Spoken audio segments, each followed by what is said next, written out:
This is a workshop about how what we often think of as simple play can help develop and expand your child's motor, language, and social skills. In this workshop, we'll explore 3 kinds of playing to learn: sensory, toy, and people play.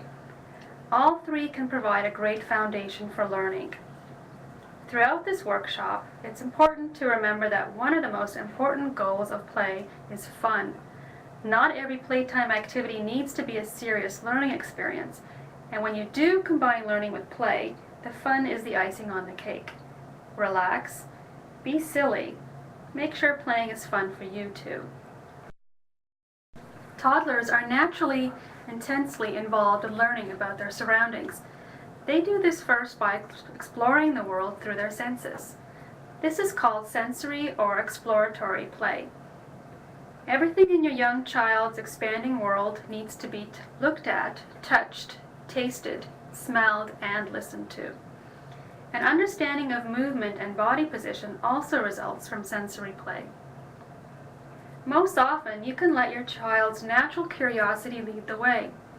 Observe him to find out what he's interested in.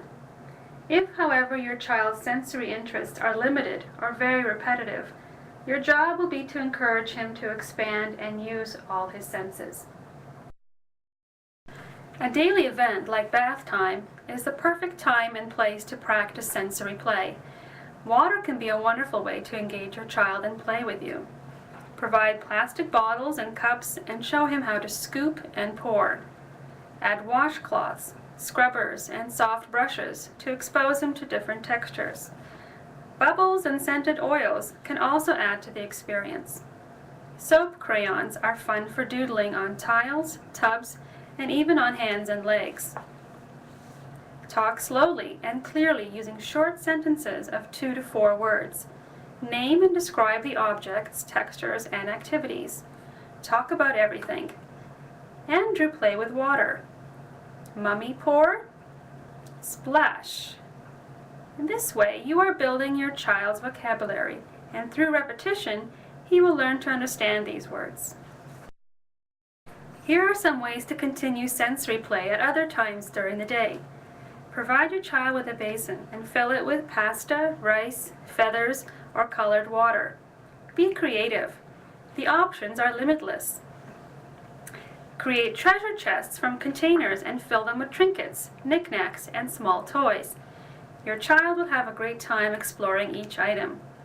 Be careful to include only items that have no small parts, which could be a choking hazard. Spread a plastic tablecloth on the floor and provide homemade Play-Doh so he can work on fine motor control. Make several colors of dough with different scents or textures.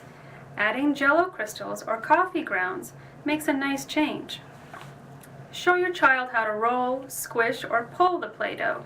If needed, help him by providing physical assistance when he first tries to squish the dough. Use cookie cutters or hide small toys in the dough and let your child discover them. There's a recipe for homemade Play-Doh and toy workshop in the Connectability Library in the exercise section. Both Toy Shop and the Sensory Workshop can expand your playing to learn strategies. To encourage playing to learn when you're working in the kitchen, empty one of the cupboards under the counter. Your child may enjoy hiding things there, then retrieving his treasures. Fill the cupboard with plastic bowls or metal pans, spoons, and some of his favorite toys.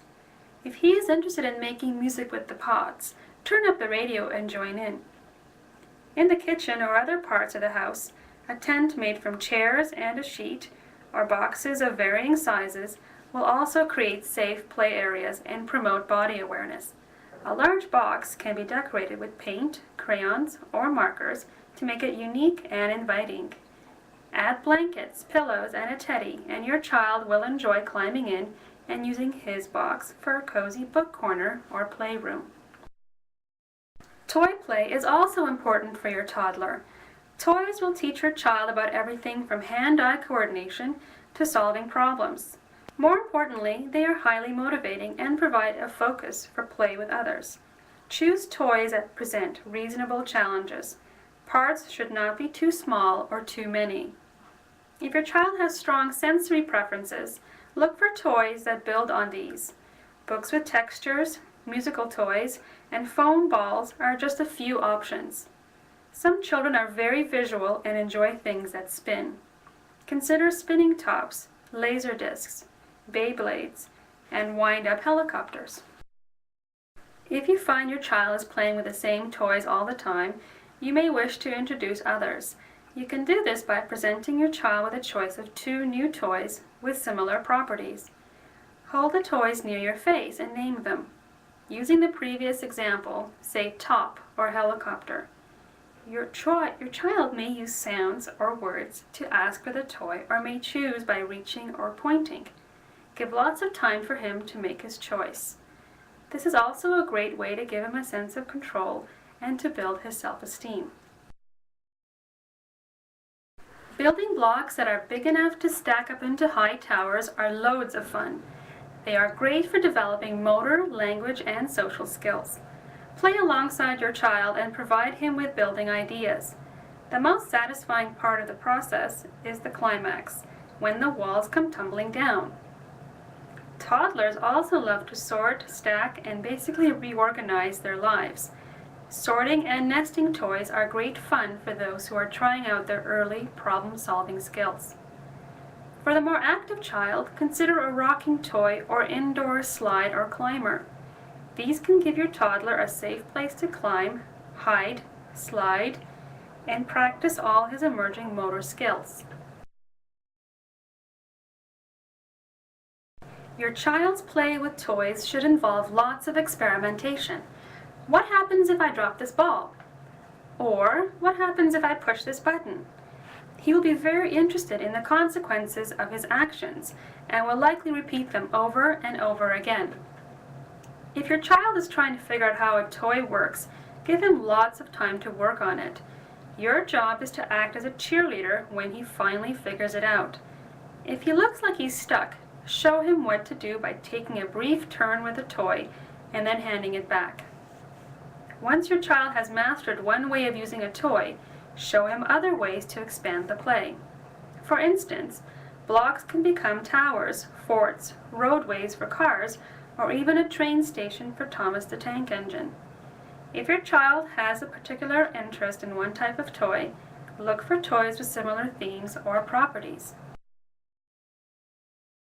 People toys are another type of toys that are great to use with your child if he's just beginning to communicate or is a reluctant communicator. These are toys that are hard for your child's small hands to operate. He will need your help to make them work. Many of these toys have small parts, and so please make sure to give them to your child only when you are playing together. The best examples of these kinds of toys are things like party noisemakers, wind-up or pop-up toys, bubbles, spinning tops, and jack-in-the-boxes. Balloons are also fun, but they are a choking hazard. Supervise their use very closely. Here is a way to use people toys. Pick a toy. Give your child a brief demonstration, just enough to get him interested, then hand it to him. Let him try to figure out how to use it on his own. Wait for him to get frustrated and ask for help. He might do this by glancing at you, handing the toy back to you, or by using sounds or words. If he doesn't, you could cue him by moving your hands closer to the toy or even demonstrate the toy again. Repeat often. Short turns with the toy are best because you'll get more practice asking for help. Here's an example of using bubbles. Open the bubbles and blow. Use simple words to talk about the action.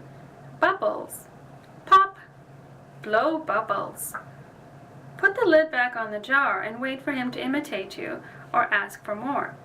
You could also hold the bubble wand near your mouth and wait again.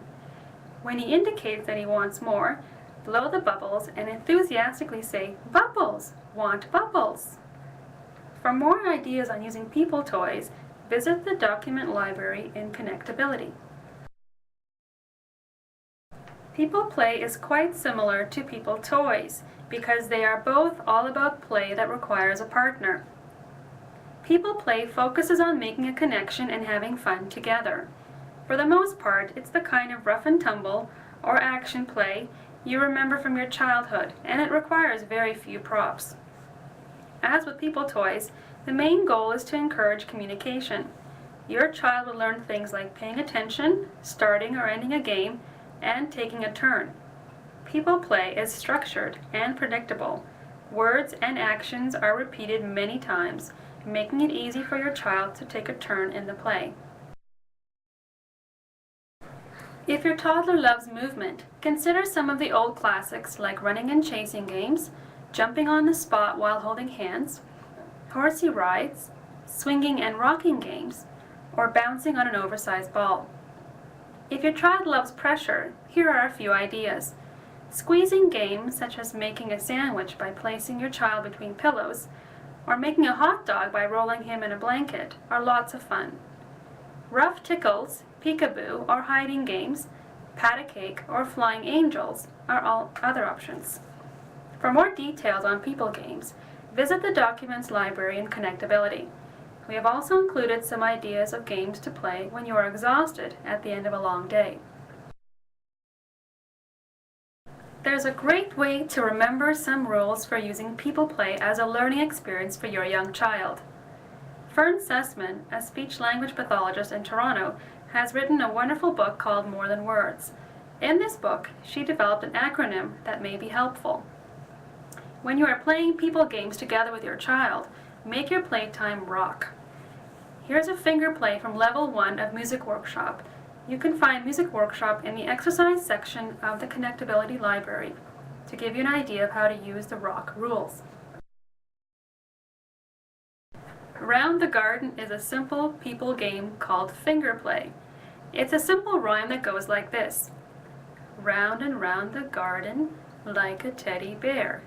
1 step, 2 steps, tickle under there. Most children love Round the Garden because of the tickling at the end. You can use it to teach giving eye contact and to request repeating the game. Your child will also learn to wait and anticipate the tickling. Here's how to play Round the Garden. Begin by taking your child's hand in yours, palm up. Pause and make eye contact. Start the rhyme. Round and round the garden like a teddy bear. And while you're reciting this line, circle your finger on your child's upturned palm. Then as you say 1 step, 2 steps, climb your fingers up your child's arm. Finally, as you say, tickle under there, tickle your child's underarm. After the laughter and fun, make eye contact and look for a signal that he wants to play again. Now, using Round the Garden as an example, apply the rock rule to this People Play. Use the R in rock to remind you to repeat what you say and do.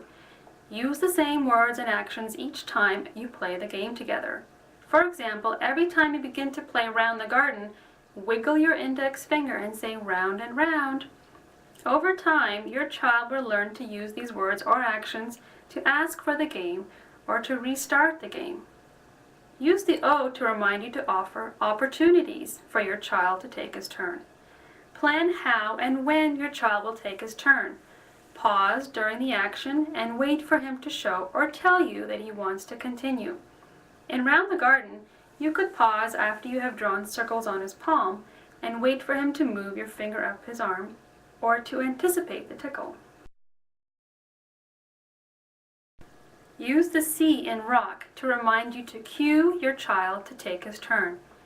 If your child doesn't know how to take his turn, show him and then physically assist him. And finally, use the K to remind you about the most important rule of playing to learn. Keep it fun. Be enthusiastic and very animated. This will help to keep your child involved with you longer. If you remember to use these rock strategies, you'll be well on your way to a very successful playtime with your child. In Playing to Learn, we have briefly looked at sensory, toy, and people play. There are many other resources in Connectability that you may find helpful. You'll find some great homemade toys and helpful information about how to use them in Toy Workshop. There's a wealth of information on sensory issues in sensory stimulation. You might also like to check out the music workshop for ideas on finger plays and musical games. This concludes the Playing to Learn workshop. Remember that as your child gets older, he will need lots of opportunities to play with younger playmates. For more ideas on this kind of play, join the sharing and turn-taking workshop. Thanks for coming by.